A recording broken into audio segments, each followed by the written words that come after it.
Bonjour à vous toutes et à vous tous, très chers téléspectateurs, auditeurs, auditrices et internautes. Bienvenue au plateau de votre émission Grand Jury, ensemble avec nos invités pour vous permettre de vivre l'actualité de votre cher pays, le Togo. Ce matin, nous allons aborder la réapparition du chef de l'État, son Excellence Faure Gnassingbé, et les commentaires que les journaux en font. Nous allons parler également de la fin de mission au Togo du Haut Commissariat des Nations Unies aux droits de l'homme.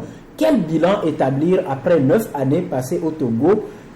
Y a-t-il aujourd'hui des institutions crédibles au Togo pouvant poursuivre la mission du HCDH? Nous allons en parler et nous allons aborder également sur le plan éducation les examens du bac de baccalauréat deuxième partie avec les plaintes de certains candidats qui estiment avoir été face à des épreuves qui n'étaient pas dans leur programme, du moins pour ce qui concerne les cours dispensés dans l'année scolaire. Merci donc à vous toutes et à vous tous. Ceci étant, rapidement, avant de vous présenter nos invités, nous allons scruter un tout petit peu la une de deux journaux qui nous sont parvenus ce matin, commençant par le libéral de notre cher ami Fabrice Pétédi, que nous saluons au passage. Le journal revient avec l'interview de Madame Olatokumbo Ige, représentante résidente du HCDH au Togo, qui dit, je cite, « Nous laissons derrière nous une société civile un peu plus outillée, un gouvernement plus ouvert et des institutions qui peuvent continuer à contribuer à l'amélioration des questions des droits de l'homme ». Article à lire à la page 7 du journal Le Libéral. Et puis lutte contre le réchauffement climatique.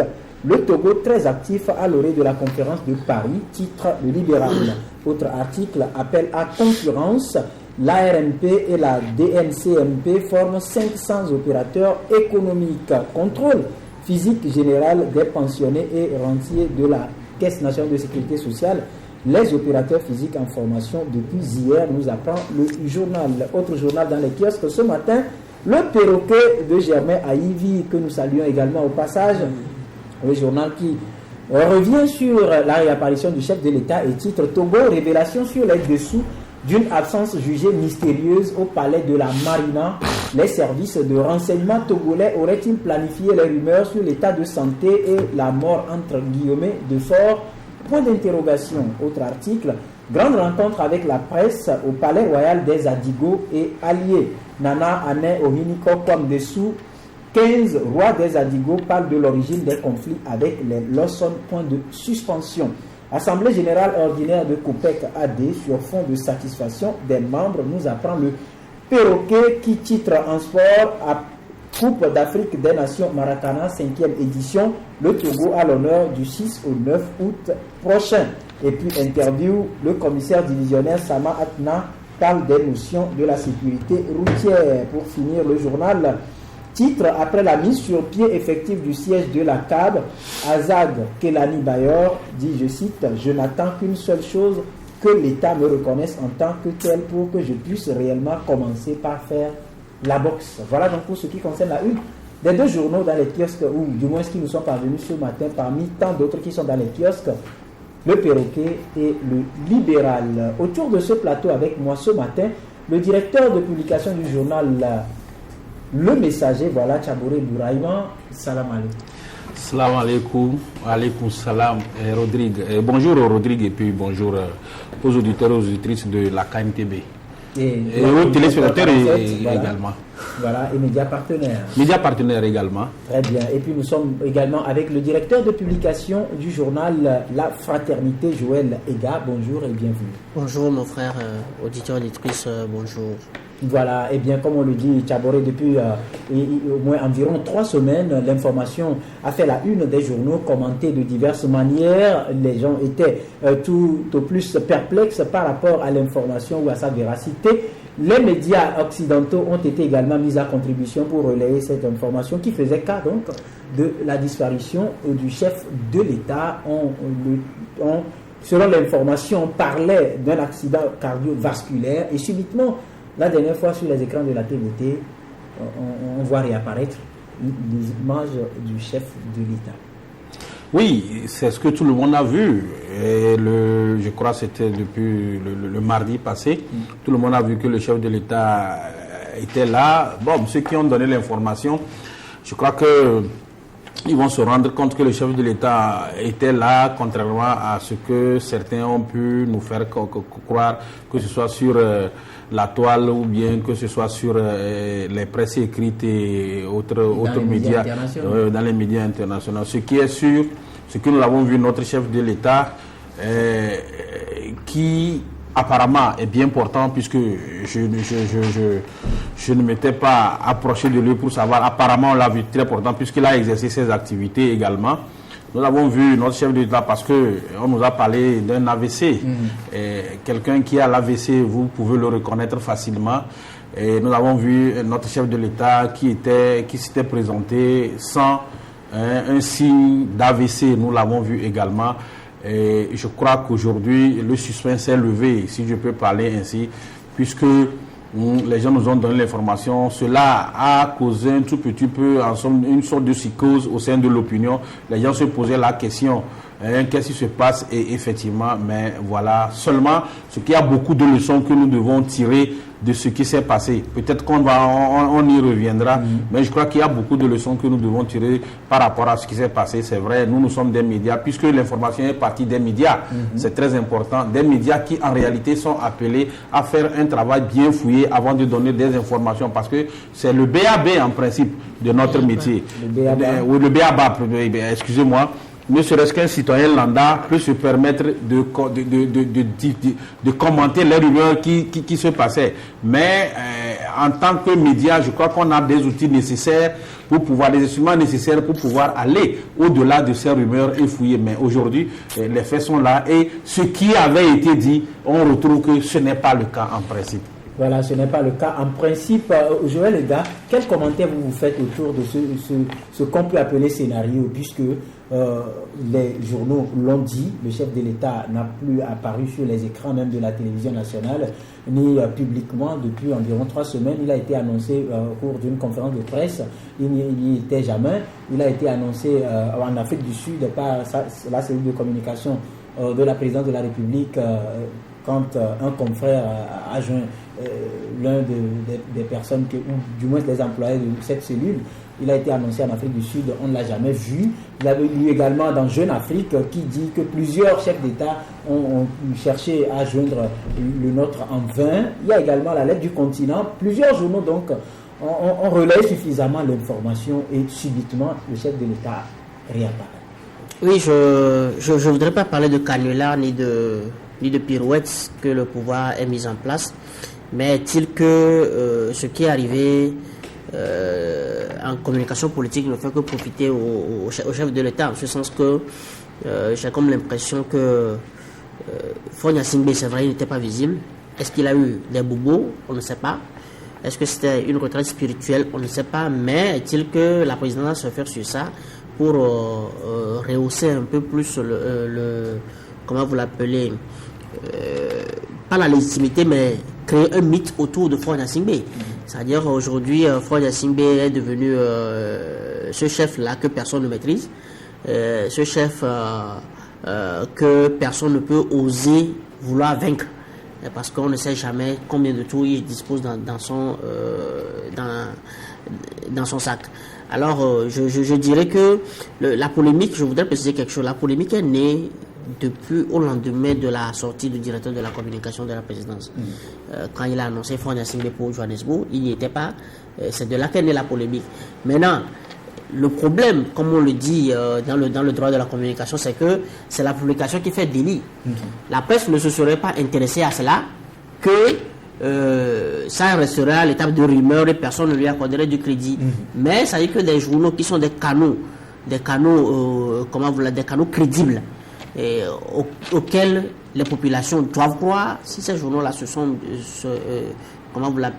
mis à relayer quelque chose qu'ils n'ont même pas vérifié, c'est là, moi, je me dis, il faut que nous interrogions. Je ne voudrais pas m'intéresser à ceux qui sont à l'international, mais il faut qu'au sein de notre corporation, au Togo, on s'interroge. Il faut qu'on fasse un travail. Il faut qu'il y ait un examen, une autocritique pour se demander, est-ce que je suis sincère dans l'exercice de ma profession? Parce que c'est vrai, en C'était en 2012, non? En 2012, elle a été annoncée que le chef de l'État était souffrant. Il est décédé. Voilà, il serait décédé en Israël, comme on avait dit à tête même de la délégation. Les mots, bon, faut pas avoir du mal à le dire, mais ça discrédite la presse que des gens se permettent de servir une telle chose, une telle légèreté aux populations. Je me demande, est-ce que nous encourageons le droit, nous encourageons l'intérêt des lecteurs, des téléspectateurs à nous suivre, ou bien on s'est décrédibilisé. Donc je crois que c'est aujourd'hui un tribunal où le lectorat comme les auditeurs doivent sanctionner ces journaux-là qui n'ont pas pu prendre de la hauteur, qui n'ont pas fait le travail comme ça devait se faire. Non, je crois que pour revenir à ce que le confrère a dit, moi je crois que c'est vrai, il faudrait aujourd'hui que la population et surtout les lecteurs puissent avoir un peu de la hauteur ou bien un peu de recul pour pouvoir savoir qu'en notre sein, non seulement il y a beaucoup de travail à faire, mais il y a des choses qu'on essaie de leur livrer, mais qui ne sont pas toujours vérifiées et qu'ils prennent toujours comme étant une parole d'évangile. Le confrère n'a pas voulu, il dit qu'il ne voulait pas s'intéresser à l'international, c'est vrai, mais moi je voudrais m'intéresser à l'international. Ce n'est pas toujours, c'est vrai, les médias, l'aide du continent, Jeune Afrique, sont des médias que nous respectons, sont des médias de référence. Mais il n'est pas dit que ces médias ne sont pas susceptibles d'erreurs. Ces médias sont également susceptibles d'erreurs. Je me rappelle, je ne sais pas sur quel dossier, où Mediapart, que tout le monde connaît bien, avait eu à publier ou à livrer un certain nombre d'informations qui se sont révélées fausses au cours de la journée.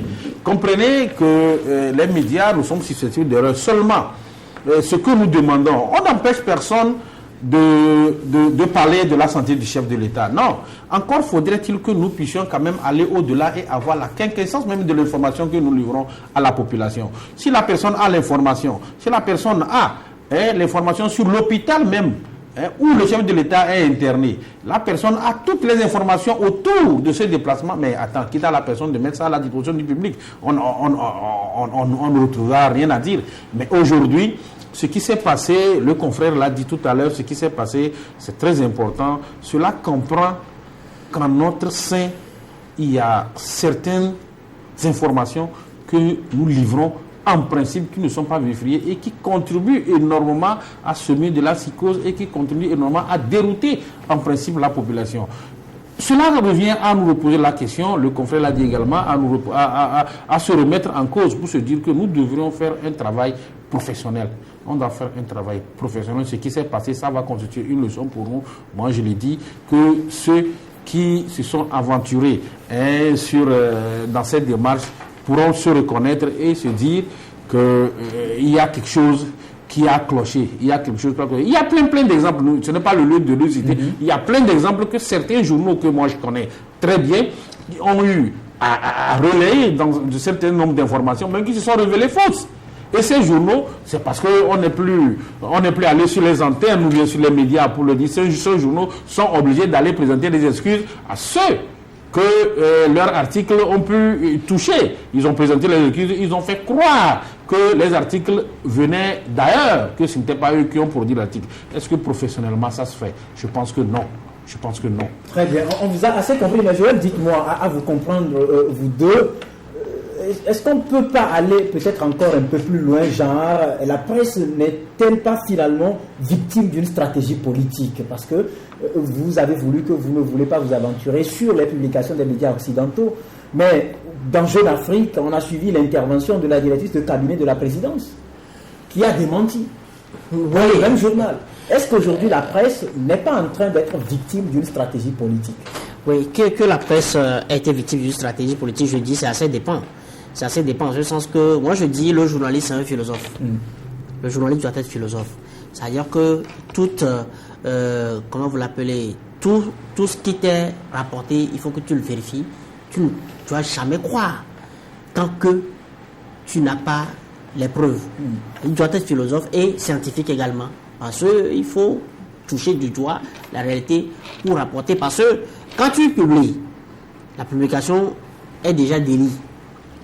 C'est la publication qui fait délit. Mais quand on te poursuit, il faut que tu donnes les éléments. Les raisons pour lesquelles tu as affirmé ça. Donc, je crois que il y a eu de la légèreté. Il y a eu de la légèreté. Et ils ont... Oui, effectivement, au niveau de la presse, au niveau.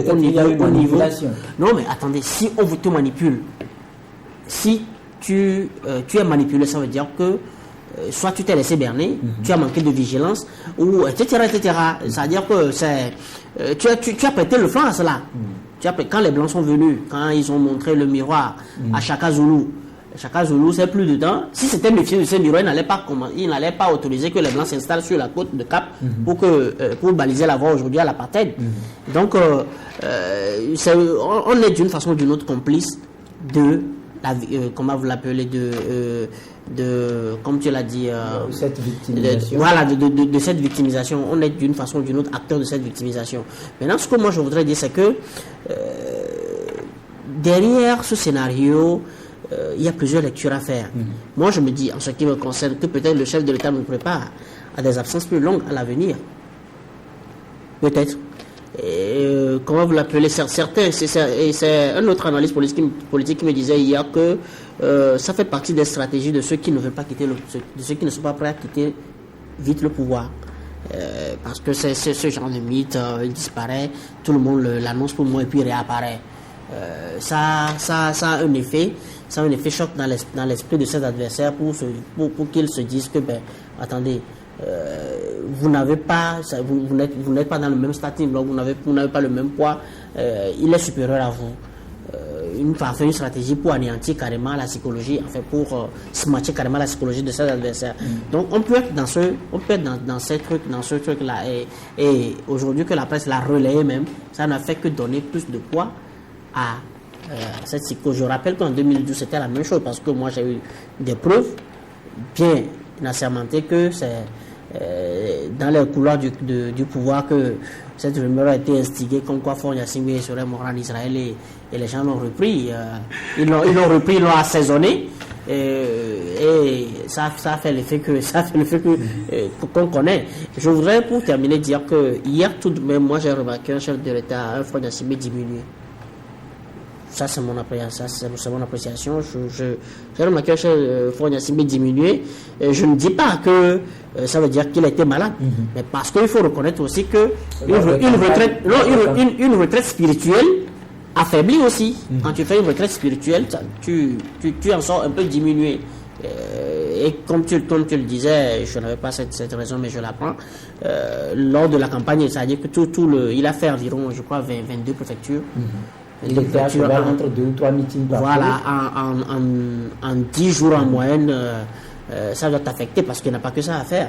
Il a plein de choses à faire. Donc, moi, je voudrais plutôt que cette raison soit la vraie. Parce qu'on n'a pas intérêt à ce que le chef de l'État, vu tous les chantiers qui sont lancés aujourd'hui, vu les engagements financiers dans lesquels le Togo est lancé, qu'il ne soit plus au pouvoir, enfin, qu'un malheur lui arrive et qu'on rentre encore dans un méli-mélo que personne ne souhaite pour notre pays. Je voudrais aborder par rapport à la chute du confrère pour dire, il a dit quelque chose de très important, qu'en réalité, des hommes honnêtes, c'est qu'en réalité, les hommes de bon sens ne devraient pas souhaiter, c'est-à-dire que souhaiter que ton chef qui est à la tête du pays soit malade. Je crois que il y a beaucoup de gens, dans leur comportement, ont laissé croire que ils manifestaient une certaine joie face à cette situation. C'est ce qui n'est pas normal. Quand vous lisez les gens sur la toile, quand vous voyez le comportement des gens sur la toile, c'est comme ils se réjouissaient si jamais le chef de l'État est tombé malade. Ce n'est pas intéressant. C'est considéré comme un examen. C'est un examen, mais ce n'est pas bien. Ce n'est pas bien parce que nous sommes des êtres humains et puis comprenez qu'aujourd'hui, je crois que Jerry Tama a laissé quelque chose sur sa page Facebook qui est très intéressant. Je peux être aujourd'hui bien portant, mais à l'instant T+1, vous allez me voir tomber malade et même mourir. Pourquoi pas? Je ne le souhaite pas, bien sûr. Mais je me rappelle, en Israël, je prends l'exemple d'Israël où le confrère est venu là-dessus. Puisque moi j'étais avec le chef de l'État, je faisais partie de la délégation, nous étions assis au moment où le chef de l'État donnait une conférence en face des opérateurs économiques, où nous recevions encore des mails et des SMS comme quoi le chef de l'État était mort. Les gens nous demandaient de dire la vérité, alors que le chef de l'État était devant nous en train de tenir une conférence de presse en face des opérateurs économiques. Voyez-vous, pour dire et conclure sur ce sujet, pour moi, que ce n'est pas bien. On le dit souvent, même à ton pire ennemi, je crois qu'il ne faudrait pas souhaiter, il ne faudrait pas lui souhaiter du malheur. Nous sommes là, et encore plus, un chef de l'État, et qu'on lui souhaite un malheur à l'heure où nous avons besoin de lui pour faire relever un certain nombre de défis. Aujourd'hui, quoi qu'on dise, c'est vrai, les choses ne sont pas encore telles que nous voulons, mais quoi qu'on dise, le pays a pris un certain envol et que nous voudrions que ça continue comme ça. Ça continue comme ça. Et voir aujourd'hui ce qui est arrivé en 2005 puis se reproduire, je crois que ça nous retarderait. Ça nous retarderait, mais j'aimerais qu'on revienne sur les faits. Parce que jusque-là, on a parlé de la presse en termes de rumeurs. Mais quand on prend les faits, tout à l'heure, Tchabouré a parlé d'Israël avec une délégation composée de journalistes et une information qui a pris une ampleur donnée. Quand vous revenez sur le présent, on peut l'appeler peut-être épisode, puisque c'est la deuxième fois que ça se répète, dans un feuilleton, où même les images du chef de l'État, selon les écrits des gens, auraient disparu sur les écrans de la télévision nationale, alors que selon ces mêmes commentaires, ces images constituaient à plus de 50% les matières véhiculées par ces médias nationaux, comme genre la télévision nationale. On l'annonce par exemple à une conférence de presse, il n'a jamais été. On l'annonce en Afrique du Sud, il n'a jamais été. Les rumeurs ont continué et commencé. La cellule de communication qu'il a annoncée en Afrique du Sud n'a pas pu peut-être trouver un créneau propice pour démentir. On a laissé pousser une rumeur jusqu'à un niveau. Est-ce que les faits n'ont pas donné raison à la force de ces rumeurs? Bon, mais je crois que c'est la même analyse qui revient, que les faits donnaient raison ou pas. Moi, je dis, là où, comment vous l'appelez, ce qui a tenté de crédibiliser la rumeur, c'est la sortie du directeur de la communication, qu'il a annoncé à Johannesburg, et il n'est pas allé à Johannesburg. Au même moment, il disparaît sur les écrans. Mais, c'est-à-dire que le droit, la rigueur dans la profession nous demande de toujours... Excuse-moi, je laisse un peu la presse. Prenons par exemple comme si c'était dans la masse. Est-ce qu'il ne faille pas une nouvelle sortie par exemple pour rassurer les Togolais? Non mais attendez.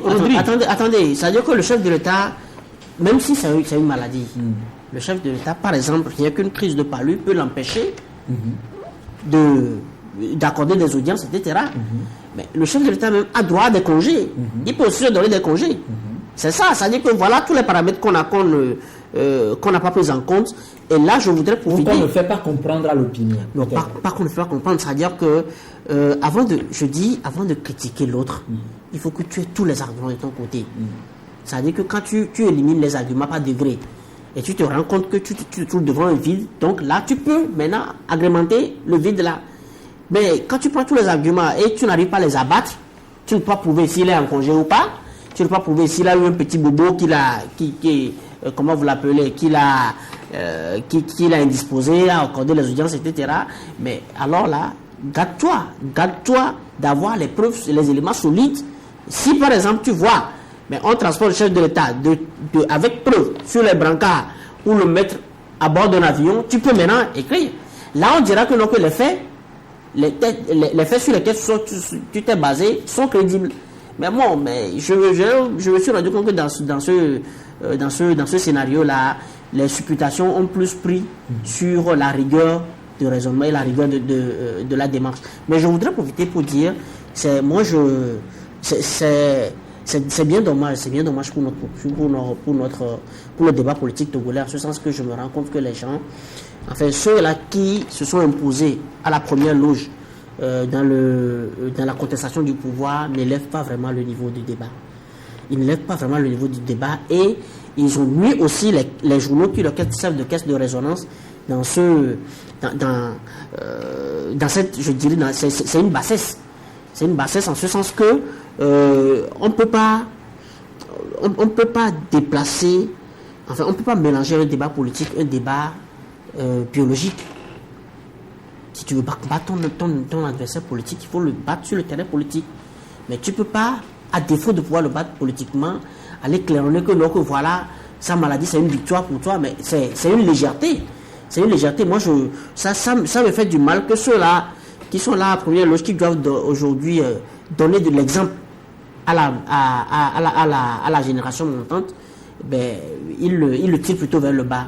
Parce que c'est pas là le débat. Même si le chef de l'État est malade, la première réaction devait être de regretter que celui-là qui aujourd'hui, comment vous l'appelez, assure la continuité de l'État, ne soit plus en capacité de continuer, et que tu dois craindre plutôt pour les chutes économiques et autres, enfin les conséquences qui pourraient découler de cela. Les conséquences à tous les niveaux, je crois. Oui, les conséquences à tous les niveaux. Rodrigue nous dit de ne pas parler des faits. Attendez, les faits c'est quoi? C'est le sous-bassement même. Non, je n'ai pas dit de ne pas parler, je dis que on s'appesantit sur les faits. Même si on s'appesantit sur les faits, Rodrigue, je ne suis pas d'accord. Les faits c'est quoi? C'est le sous-bassement même de notre métier. Les gens se seraient arrêtés au niveau des faits qui n'auraient pas eu de problème. Voilà. Ça dit que le chef de l'État n'est pas là. Voilà. Un point très, mais on a fait des investigations, on se dit tant, et ce sont des faits. Ça, c'est le constat. C'est ce qui n'a pas été le cas. Justement. Mais au contraire, ces rumeurs sont partout. D'où? C'est de la presse. C'est au niveau de la table. Rodrigue, tu seras choqué que c'est au niveau de la table. Les gens se sont permis de mettre le chef d'État dans un cercueil. Dans un cercueil. Avec un feu. Monseigneur qui n'est plus Dossé Agneron, qui est en train de faire l'absoute. C'est dommage. Ce n'est pas. C'est dommage. Excuse-moi, mais ça me fait mal que toute cette intelligence-là se décrédibilise, c'est-à-dire que se badine comme ça, au lieu d'apporter quelque chose d'utile. On peut par exemple dire, bon, le chef de l'État est malade, le chef de l'État est absent. Est-ce que c'est une maladie? Est-ce que c'est un congé? Est-ce que des hypothèses. Et laisser maintenant la population faire son commentaire. La population même peut aller investiguer. Parce que, attends, ceux qui assurent la sécurité du chef de l'État, ils ont des familles. Quand même. Donc, les populations peuvent même aller là, aller au-delà de ce que la presse a pu faire pour maintenant donner les éléments crédibles à la presse. Mais bon, on a pris la maladie du chef, enfin, excusez-moi, l'absence du chef de l'État comme, excusez-moi, une éventuelle maladie du chef de l'État comme une victoire. C'est vraiment dommage. Le débat est de très bas niveau. Très bas niveau. Très bien, vous avez assez compris, mais pour peut-être conclure, le changement également dans les kiosques, c'est s'intéresser au sujet, mais écrit plutôt réapparition du chef de l'État, un retour triomphal. Faure Gnassingbé est le seul à savoir s'il a été malade ou non. Ce qui nous pousse rapidement à aller sur le terrain des droits de l'homme.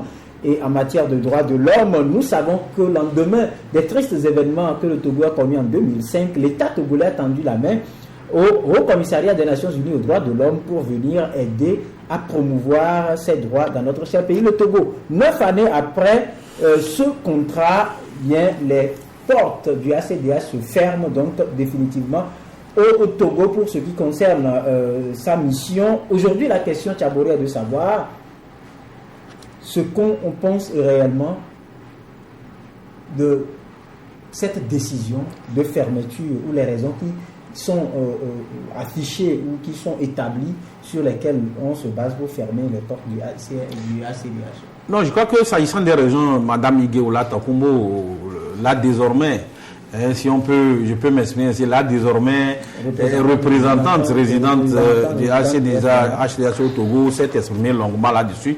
Il a dit à l'opinion que c'était des raisons purement techniques.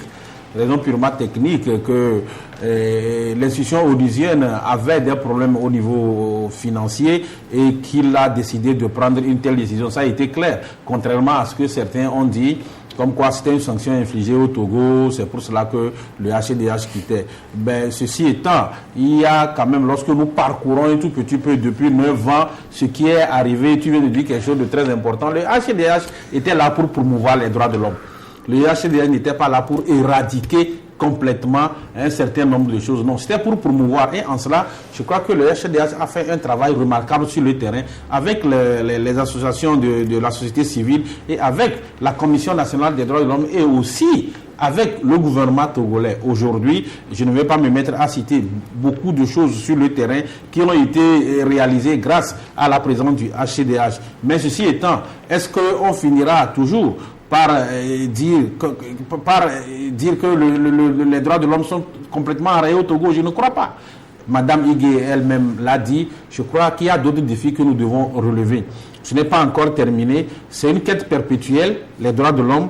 Aujourd'hui, lorsque vous prenez l'exemple des États-Unis, ce qui se passe, où on estime que ces pays sont des modèles qu'on devrait copier, ce qui se passe avec un certain nombre de choses, c'est un peu dommage et je crois que les droits de l'homme au Togo, c'est une lutte perpétuelle. La communauté noire, oui, la communauté noire, c'est une lutte perpétuelle. Et on continuera, tant que l'humanité existera, je crois qu'on continuera par chercher l'instauration des droits de l'homme, le bien-être des humains. Je crois que c'est ça qu'il faut voir et voir que ce qui a été déjà fait avec Mme Higué, ce sont des acquis. Et continuer par travailler là-dessus. Et continuer par travailler là-dessus. Est-ce qu'aujourd'hui le Togo est prêt à prendre la relève? Ça, c'est une très bonne question parce que je dirais que ce que le travail que le HCDH a fait au Togo, c'est un capital. C'est un capital que nous, aujourd'hui, nous devons valoriser. Comment vous l'appelez? D'abord, créer un cadre pour la valorisation de ce capital et maintenant consolider les acquis qu'on a obtenus avec le HCDH. Et ceci dit, je voudrais un peu revenir sur les raisons du départ du HCDH au Togo. Le HCDH représente seulement 3% du budget des Nations Unies. 3% du budget. Sans oublier que le HCDH, c'est juste un petit bureau, ce n'est pas une agence, comme par exemple le PNUD, etc. C'est un petit bureau qui a des missions tampons dans les pays où les droits de l'homme ont été sérieusement affectés. Et cela dit également, il faut également noter que le budget des Nations Unies même a été réduit du plus de tiers. Depuis 5-6 ans comme cela. Parce que les donateurs, avec la crise économique, les donateurs n'ouvrent plus leur portefeuille aisément. Donc tout cela combiné a fait que, bon, ok, il y a des besoins dans d'autres pays. Au lieu de créer un autre bureau, il faut plutôt déplacer le bureau du Togo vers là, puisque en Afrique, actuellement, le HCDH, il n'a que 3 bureaux sur tout le continent africain. Et déjà que les charges financières sont importantes. Maintenant, techniquement, comme on le dit, est-il qu'on n'est plus dans la construction de 2005, de 2005 jusqu'à 2010, où, par exemple, les violences physiques, les violences politiques étaient légion. On a connu 2 campagnes électorales où il n'y a pas eu de violence, il y a eu la cohabitation fraternelle et puis respectueuse. Et c'était le cas de Djerewe, tout dernièrement dans nos goûts. Quand on voit le parcours en 9 ans que la HCDH a fait au Togo, c'est plus encourageant que ce qu'était le cas. Maintenant, ce que moi je mets au passif du HCDH, c'est qu'ils n'ont pas pu accompagner la modernisation de la justice. C'est vrai que ça ne fait pas partie de leur cahier de charge, mais c'est que c'est aussi les droits de l'homme. Et ils auraient pu, par exemple, donner leur avis sur la justice. Effectivement, je crois que c'est le couronnement même de l'exercice des droits de l'exercice des droits de l'homme. Donc moi je suis, ça m'est resté comme une tragédie dans la gorge que le HCDH n'ait pas pu aller sur ce chantier-là. Et pourquoi le HCDH quitte le Togo en 2015? C'est parce qu'ils ont toujours un mandat de 3 ans. Donc de 2006 à 2015, ça fait 3 ans x 3. Donc en juin, c'est fini. Donc on ne peut pas renouveler. Quoique l'État togolais ait demandé qu'on renouvelle quand même leur mandat pour 3 ans encore. Et moi, je voudrais me baser sur ça pour dire, je voudrais croire à une volonté ferme du pouvoir togolais de moderniser, enfin de créer un cadre pour une promotion réelle et le respect des droits des Togolais, enfin des droits de l'homme en général. Voilà. Moi, je crois que l'État togolais aujourd'hui a intérêt à le faire parce que, quand je le dis, nous ne sommes plus prêts Et je crois que les autorités doivent aussi en être conscients que nous ne sommes plus prêts à faire un retour en arrière. Parce qu'il y a aujourd'hui des acquis. Et lorsque je reprends la manière dont les élections sont déroulées depuis 2007 jusqu'à ce jour, je crois qu'il y a une certaine amélioration au fur et à mesure que nous avancions vers des élections. Et c'est que ce sont des acquis. Ces acquis, je crois que le gouvernement togolais doit les capitaliser, doit maintenir ces acquis pour que nous ne puissions plus faire un retour en arrière, pour que nous essayions de constituer en quelque sorte un modèle. Je crois que le Premier ministre Selom Klasso a le signifié, et j'espère que le gouvernement également va tenir sa promesse en continuant par exercer dans ce domaine avec tout le monde, c'est-à-dire que les membres de la société civile et avec la Commission nationale des droits de l'homme. Je crois bien que ça va nous apporter grand-chose et le pays va se relever peu à peu. C'est vrai, il y a des défis. Comme je l'ai dit tantôt, on ne finira jamais de continuer de parler des droits de l'homme parce que c'est une lutte perpétuelle et puis tant que l'humanité existera, je crois que les droits de l'homme seront toujours à l'ordre du jour. Très bien, on vous a assez compris. Une question à l'esprit, mais avant de poser la question, permettez, Madame Ligue Olatokumbo, qui dans son interview repris par le journal Le Libéral, dit: la situation des droits de l'homme au Togo évolue. Cela ne veut pas dire que tout est parfait, mais c'est un indicateur. À notre arrivée, la situation était difficile plus qu'aujourd'hui. Cette évolution pour nous est à consolider et elle doit être développée pour assurer tous les Togolais que le Togo est en bonne voie. Le bureau a fait sa contribution physiquement, le ACDH quitte le Togo, mais la coopération reste, le Togo étant membre des Nations Unies. Je voudrais rassurer les Togolais que le bureau restera vigilant et restera en collaboration avec les autorités, la société civile et les institutions togolaises pour continuer le travail commencé il y a presque 9 ans. Alors Joël, aujourd'hui nous savons que au cours de son mandat ou de sa mission au Togo, le ACDH a eu à faire beaucoup de recommandations, a eu à appuyer beaucoup de recommandations, notamment les recommandations de la CVJR qui aujourd'hui, selon la plupart des membres ou des responsables de la société civile, restent encore dans les placards. En partant, est-ce que le ACDH ne laisse pas aujourd'hui les Togolais sur leur soif?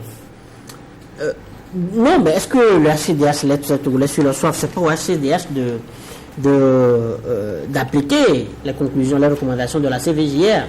Le ACDH, comme je l'ai dit, ce sont des acquis que le ACDH a laissés. Maintenant, quitte à nous de mettre en valeur ces acquis-là pour créer un cadre national périn pour la promotion du respect des droits de l'homme. Et entre autres cadres, c'est par exemple la mise en application des recommandations de la CVJR, parce que vous savez que dans ce livre blanc-là, il y a presque tous les paramètres de l'assainissement de la cohabitation sociale et politique dans notre pays sont pris en compte dans ce livre blanc. Alors moi, je crois que en termes de consolidation, il s'impose au pouvoir de consolider. En termes de consolidation, il y a l'application de ce livre-là. Il y a, par exemple, la création même d'un cadre, la mise en place plutôt d'une vaste politique qui prend le Togolais depuis le premier âge.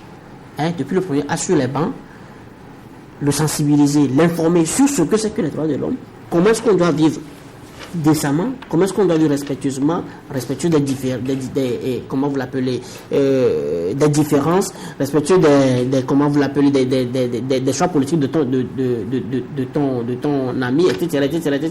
Il faut que le travail se fasse depuis le cours primaire, depuis les premières années sur les bancs. Donc moi je dis, tout cela ne peut être fait que si vraiment le pouvoir a la volonté de le faire. Et moi je voudrais croire que le pouvoir a la volonté de le faire parce que je crois que c'est pas pour le plaisir des yeux qu'on a mis en place un ministère rien que consacré à la mise en application des recommandations de la CVJR. Et je crois également que ce n'est pas une fausse volonté quand dans le futur code pénal, enfin le nouveau code pénal qui est en chantier aujourd'hui, l'État même s'engage à criminaliser la torture.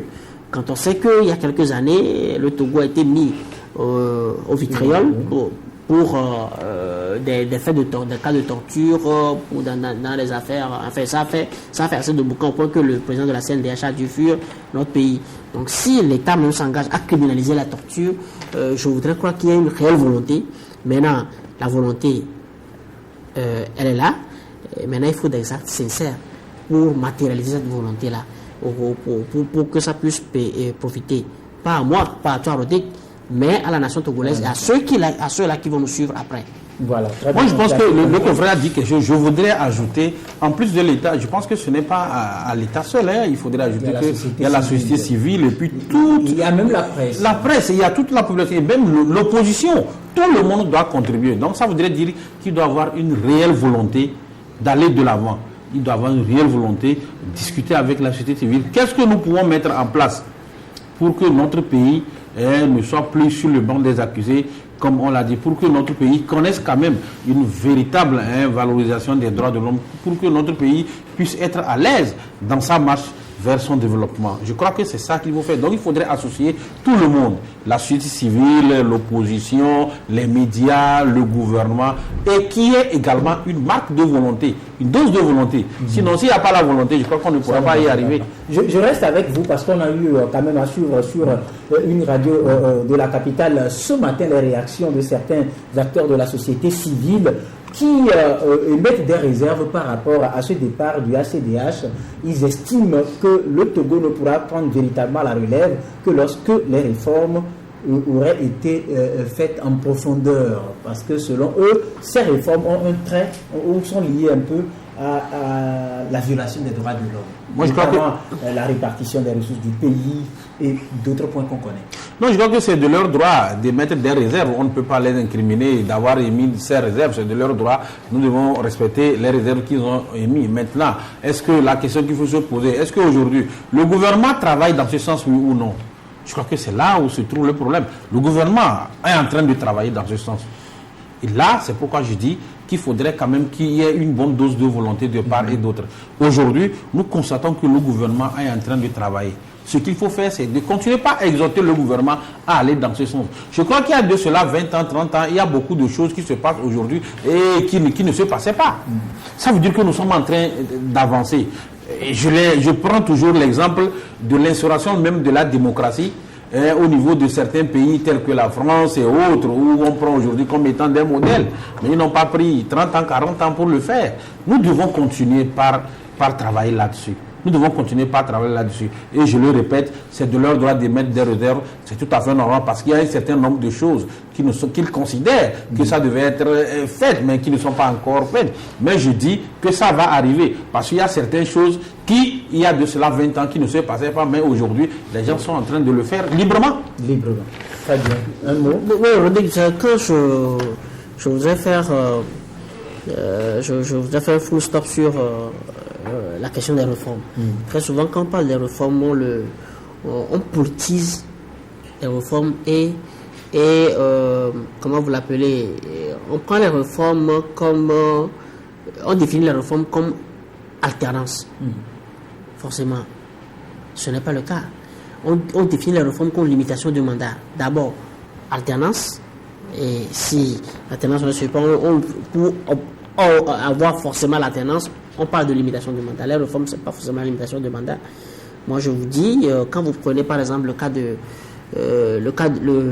la Bolivie, parce qu'il faut prendre chaque peuple selon ses réalités. Quand vous prenez le cas de la Bolivie, Evo Morales est actuellement dans son 3e mandat. Parce que la Constitution, comment vous l'appelez, le nombre de mandats était limité. La Constitution limitait le nombre de mandats. Mais puisqu'ils sont passés de simple république à une république multinationale. Excusez-moi le terme, c'est-à-dire que c'est une autre fédération déguisée. Hein? Une fois que une nouvelle loi de base, une nouvelle loi fondamentale a été mise en place, on a autorisé Evo Morales à se présenter encore. Ce qui n'est pas aujourd'hui le cas en Burundi. Parce que c'est le même, c'est presque le même cas de figure. Ce qui n'est pas accepté au Burundi et que les Boliviens, eux, ils ont accepté. Qu'est-ce que ça veut dire? Ça veut dire que ce que les populations demandent, c'est le mieux-être. c'est la garantie que je ne sois pas forcément du pouvoir, je ne sois pas obligé d'être de UNI pour avoir accès au marché public, que je ne sois pas forcément une presse proche de UNI pour avoir, par exemple, obtenir les publicités auprès des sociétés d'État, que je ne sois pas, comment vous l'appelez, dans un mouvement étudiantin défendant la cause du pouvoir pour être élu, comment vous l'appelez, à tous les avantages qui sont réservés aux étudiants. Je parle des bourses, etc., logement, l'enfant, etc. C'est-à-dire que c'est ça en fait l'enjeu. Donc, la réforme doit consister plutôt à créer un cadre qui donne les chances à tout le monde, qui donne les mêmes chances à tout le monde d'accéder au partage des richesses nationales. Partage équitable. Puisque qu'on ne veut pas, même la Chine choisit. La Chine dit qu'elle est communiste, mais le capitalisme qui dirige le monde. Donc on ne saurait parler de partage équitable. Quand tu vas au Venezuela, un pays socialiste, les richesses ne sont pas équitablement réparties.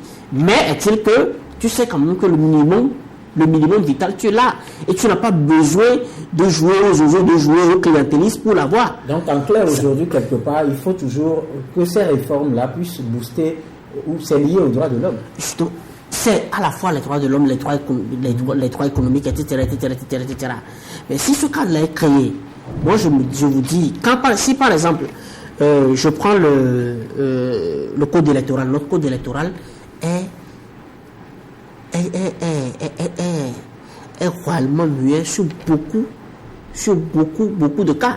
Je vous donne le cas des dépouillements qui ont eu lieu dans les bureaux de vote et qui ont fait objet de polémique. Normalement, le code électoral devrait quand même disposer que, pour ces cas-là, où, par exemple, les délégués ne sont pas d'accord, la CENI peut quand même trancher. On ne va pas attendre que ça aille jusqu'à la Cour constitutionnelle. Si on vous envoie le procès verbal avec des réserves, est-ce que la CENI proclame tel? Est-ce que la CENI se prend sur les réserves, tranche d'abord les réserves, étudie d'abord les réserves avant de prononcer? Le code n'a rien dit là-dessus. On renvoie tout à la Cour constitutionnelle. Et c'est ce sur quoi un certain camp a surfé pour prendre en otage la proclamation des résultats. Si la loi était assez solide, assez explicite sur tous ces cas-là, on n'aurait pas connu je crois, 4-5 jours de retard avec toutes les supputations, tous les risques sécuritaires que ça a eu pour le pays. Donc, voilà en quoi doit consister normalement les réformes. Et réformer tant les textes que réformer également les institutions. Réformer également les institutions. Que par exemple, la procédure la procédure d'accès, par exemple, à la Cour constitutionnelle en tant que membre soit revue. Soit revue, par exemple. Ça veut dire qu'il faut créer des cadres où je n'ai pas besoin de voir ta connotation politique pour faire mon commentaire. Je n'ai rien à foutre de ta connotation politique. Je sais que ce soit UNIR aujourd'hui au pouvoir, que ce soit le PDP au pouvoir, que ce soit l'ENC au pouvoir, le Togo demeure, je sais que les lois seront respectées. Ouais. C'est le cas aujourd'hui, c'est le cas aux États-Unis où, quoique la Constitution ait été faite depuis 1789, les Américains reviennent chaque fois à réinterroger leur Constitution pour voir est-ce que la Constitution est être adaptée à la réalité. Voilà, est suffisamment dosée pour qu'on y recourt pour régler les cas de divergence qui surviendront. Ce qui explique les nombreux amendements. Les nombreux amendements, ils en sont aujourd'hui, je crois, 44 amendements. Voilà. Et c'est pas fini. Non, nous avons besoin de cela et comme je l'ai toujours dit, nous sommes en train d'avancer. Déjà avec la mise en place du H-Cruz, le confrère a dit quelque chose de très important. Je crois qu'il y aura un certain nombre de préoccupations qui vont être prises avec l'institution de Madame Awanana. Et je crois qu'il devait être en train d'étudier un certain nombre de choses. En plus de cela, le gouvernement n'est pas resté muet. Vous voyez ce qui se passe aujourd'hui à Palimé avec la révision de notre code pénal également, où on a inscrit à l'ordre du jour la criminalisation des actes de torture et les poursuites judiciaires contre les actes économiques, c'est-à-dire anti-économiques, si je peux m'exprimer ainsi, et contre les crimes environnementaux. C'est très important. Donc, je crois que c'est un tout et que nous devrons quand même marcher. C'est bien que nous voudrions que cela soit fait immédiatement, mais sachez que nous sommes des êtres humains et que ça, c'est une œuvre de longue haleine. Nous allons le faire, peut-être que nous n'allons pas terminer par le faire. Il y aura d'autres générations qui viendront et nous supplier et puis continuer par faire ce travail pour le bien du peuple togolais. Parce que nous allons partir, mais le Togo va toujours rester. Le Togo va toujours rester. Et comme quoi, pour revenir un tout petit peu sur la citation du président américain Barack Obama qui a dit que l'Afrique n'a pas besoin d'hommes forts, mais d'institutions fortes. Nous allons donc aborder pour, je crois, les quelques 3 minutes qui nous restent, 4 minutes, voilà environ, parler des examens du bac de baccalauréat, deuxième partie, qui ont pris fin depuis lundi dans notre cher pays, le Togo, globalement satisfaisant, si on peut le dire ainsi, mais avec quelques petites plaintes des candidats qui, selon eux, auraient été face à des épreuves sur certaines matières qui n'ont pas pu aboutir. Qui n'ont pas pu terminer des chapitres qui n'ont pas pu terminer et qui n'ont même pas été abordés. Voilà, les chapitres qui n'ont pas été abordés. Ouais, je crois que c'est aussi ça les retombées de la longue crise sociale qu'on a connue dans le secteur de l'enseignement. Retombées négatives. Oui, les retombées négatives, mais c'est que les causes de ces retombées sont plus à mettre à la charge du pouvoir que des enseignants. Mais il faut d'abord dire que moi je prends cette information avec des pincettes. Mais si cela se révélerait... On a quand même interrogé des candidats. Non, des candidats, ça c'est clair. Attendez. Ah oui, les candidats, c'est eux qui sont sujets. Ils sont soumis au sujet. Hein, c'est eux qui cherchent à obtenir leur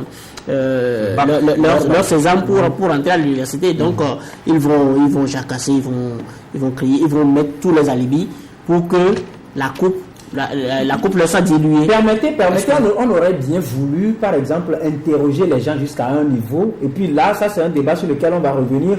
On a eu beaucoup de difficultés, on a failli nous mettre sur les bancs des accusés pour juste le fait qu'on ait voulu tendre le micro même au chef des centres d'écrit pour savoir comment ça marche. On nous demande une autorisation ministérielle. Oui, mais tu sais, on parlait tantôt des réformes. Oui. Les réformes, c'est aussi la citoyenneté. C'est aussi l'éducation comment vous l'appelez, je risque de me répéter, c'est aussi l'éducation des citoyens.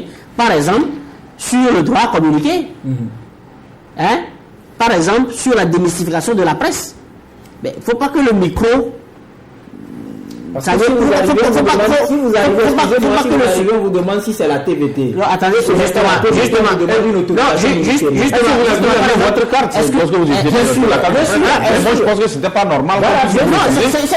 C'est une question d'éducation. C'est pas normal. C'est une question d'éducation. Au lieu de demander, par exemple, il y a que les réformes politiques, là, il faut aussi une réforme sociale. Il faut aussi une réforme sociale pour sensibiliser les gens à comment vous l'appelez, à utiliser les instruments, à utiliser de droit les instruments qui participent à la transparence et à l'exercice de la démocratie. C'est tout à fait normal que un chef de centre écrit. Donc moi je voudrais dire que tant que c'est pas les professeurs qui reconnaissent qu'effectivement ces chapitres n'ont pas pu être abordés, tant que ce ne soit pas au niveau du sommet qu'on reconnaît effectivement, justement c'est ce que j'ai dit, qu'on reconnaît effectivement que dans tel centre les chapitres n'ont pas été abordés. Et parce que moi je sais par exemple qu'au lycée d'Aïdo Gomé, au 3e trimestre on était encore sur les chapitres de 2e trimestre. Mais est-ce que ça veut dire qu'entre temps quand on a rangé ils n'ont pas pu aborder ces chapitres là? C'est ça aussi la grande question. Voilà pourquoi je maintiens ce que le confrère dit, qu'il faut quand même prendre cette information avec un peu plus de pinthèse et voir si le confrère, parce que c'est vous qui avez mené l'investigation, si vous ne pouvez pas faire aller au-delà, voir ne serait-ce que le ministre également, et voir un certain nombre de personnalités pour voir si ce que les élèves ou bien les candidats ont dit, est-ce que ça s'avère vrai. En tout cas, à condition qu'on ne nous demande pas une autorisation présidentielle avant d'accéder au ministère. Merci donc sur cela. Là, tu fais du commérage. Non, je suis sincère, je suis sérieux là. Je ne blague pas, je suis sérieux. Mais à partir du moment où tu as ta carte de presse, moi je ne suis pas. Je suis en train de parler. Si vous voulez que j'aille loin avant de clôturer. Non, je te crois. Pour vous assurer que j'étais au lycée de P.2 où j'ai été face à la même situation, il a fallu l'humanisme de Madame la proviseure pour un peu calmer les choses, mais tout à fait. Elle a fait comprendre les difficultés. Autorisation présidentielle. On va y revenir, puisque là on parle de ministère. Merci donc à vous toutes et à vous tous. Je le dis clairement tout le temps, si nous le faisons malgré les difficultés, c'est au nom de l'appel que l'hymne national, la terre de nos aïeux, nous a lancé. Togolais vient, bâtissons la cité. Merci donc aux uns et aux autres. Nous avons reçu comme invité Joël Lega, directeur de publication du journal La Fraternité, et puis Tchaboré Bouraïma, directeur de publication du journal Le Messager. Bien de choses chez vous, vous qui nous avez suivis. Merci à toute l'équipe technique qui nous a accompagnés. Bonne journée. Au revoir.